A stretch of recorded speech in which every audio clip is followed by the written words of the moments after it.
Sobe, gato. Sobe. Sobe, amor. Pula. Se durante esse vídeo tiver alguns miados, é porque minha gata tá aqui comigo. Mas então, vamos lá. Você não entendeu Peaky Blinders. E eu tô fazendo esse vídeo porque, assim, eu gosto da série, tá ligado? E atualmente eu tô mais ou menos na terceira temporada, se eu não me engano, no episódio 3. E vai ter spoiler até aí. E assim, eu tava reparando que o entendimento que eu tava tendo da série, até certo ponto, me fez pensar o seguinte: pronto, a partir desse momento vai mudar tudo. E eu vou explicar certinho no decorrer do vídeo.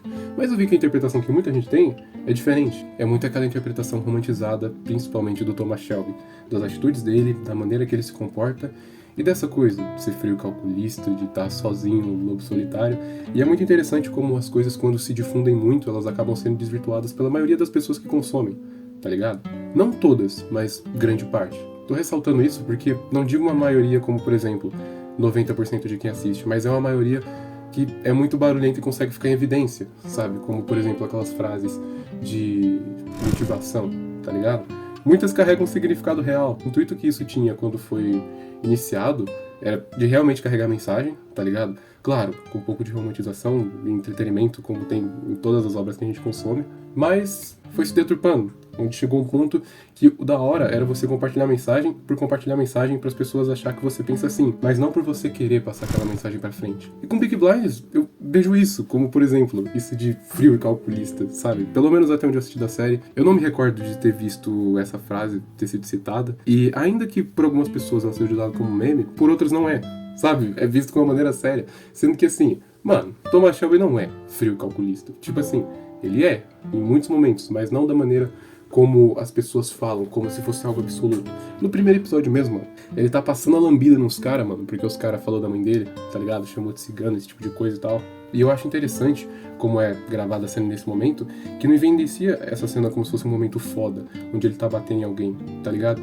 Mas um momento de descontrole, entende? Onde a pessoa conseguiu afetar ele e mexer com a mente dele.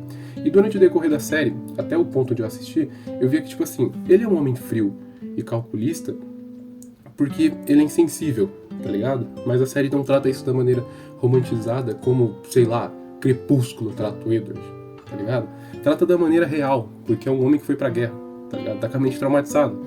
E assim, ele age sem medo de morrer, porque, mano, ele não tem o que perder, tá ligado? É literalmente isso.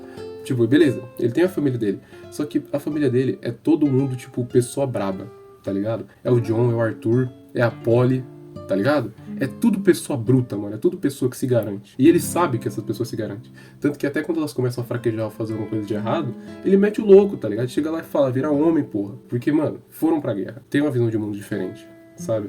E eu não digo isso num ponto de propriedade, como se eu soubesse o que é isso, porque, porra, eu não fui pra guerra, tá ligado? Mas eu digo isso baseado em relatos de pessoas que foram e como elas tratam sobre esses assuntos, sabe? Pesadelos, pós-guerra, traumas, entende? Também, como é que é? Alguns distúrbios que tem. Vou colocar o nome de alguns que acontecem quando a pessoa passa por isso, mas é porque eu não me recordo, tipo, agora que eu tô fazendo o vídeo. E os vídeos eu gravo sem roteiro. E assim, pra mim o ápice, antes do momento que eu vou falar, mas que o Thomas Shelby fica realmente desesperado, tá ligado? Com o cu na mão, é no momento que... Nossa, eu não lembro o nome do menino, se eu não me engano é Finn. Quando colocam uma bomba e ele tá no carro, mano. E ele pode morrer. Porque assim, o Campbell ameaçou, antes do fim e tal, de coisas horríveis, ameaçou. Mas, mano, o Campbell é um bosta, tá ligado? Então assim, quando o Finn tá correndo um risco real, que é de ele ser explodido, mano, ó a cara que o Thomas fica, tá ligado, mano? Porque ele tá com medo, mano, porque é uma criança que ele ama, tá ligado? Que pode morrer por causa dele. Aí ele tá em choque. Ali eu senti que ele tinha alguma coisa a perder, entendeu? E pra mim o momento ápice, que demonstra que a partir daqui ele tem muita coisa a perder, é quando ele casa com a Grace, tá ligado? Quando ele realmente começa a se envolver com ela e quando eles têm um filho juntos. E eu vi isso e eu fiquei pensando nisso antes de acontecer a cena da morte dela, sabe? E eu fiquei pensando, porra, mano, isso que eu achei interessante, tá ligado? Da maneira que é tratada e que eu acho que a maioria das pessoas não compreendem quando assistem. Porque fica focado muito na romantização, naquilo dele ser foda, tá ligado? E de ele ter umas atitudes foda porque ele realmente tem, tá ligado? De ele ser muito poucas ideias, de ele não se importar que ele vai morrer porque ele já tá quebrado, sabe?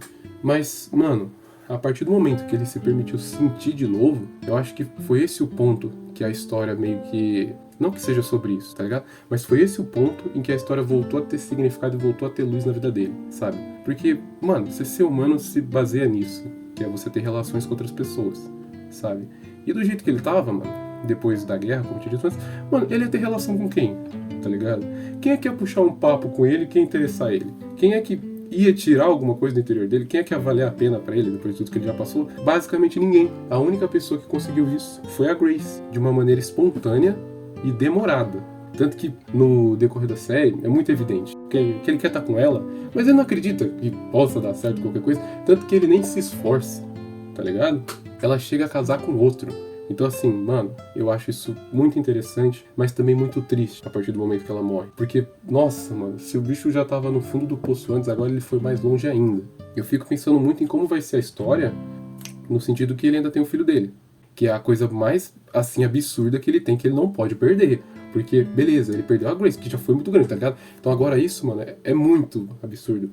E eu sei que Peaky Blinders é baseado numa história real, sabe? Por isso, talvez, que não tenha tanta coisa de romantização carregada na história, mas eu tô falando aqui baseado apenas na série, que é o que eu tô assistindo e também baseado até o ponto que eu assisti, que foi o terceiro episódio da terceira temporada. Isso aqui tem um tempo que eu não assisto, porque depois desse momento eu fiquei muito pensativo. E, inclusive, eu não lembro se eu cheguei a finalizar esse episódio, tá ligado? Então talvez aconteça alguma coisa no final que, sabe, se pá muito esse vídeo, mas eu tô fazendo esse vídeo assim porque eu acho que é interessante dessa maneira, porque retrata o que pra mim eu achava que era a essência da série, mas eu não sabia se ia ser mesmo. E eu tenho pra mim que foi, e novamente, só pra finalizar o vídeo, muita gente não compreendeu isso, que quando a pessoa reassiste e vê isso, é muito interessante. E essa é a minha visão sobre a série até esse momento. E deixa aí a tua visão no comentário também. E provavelmente eu só vou ler depois de que eu terminar de assistir tudo até onde ela lançou, porque vai ter spoiler e bem... é isso.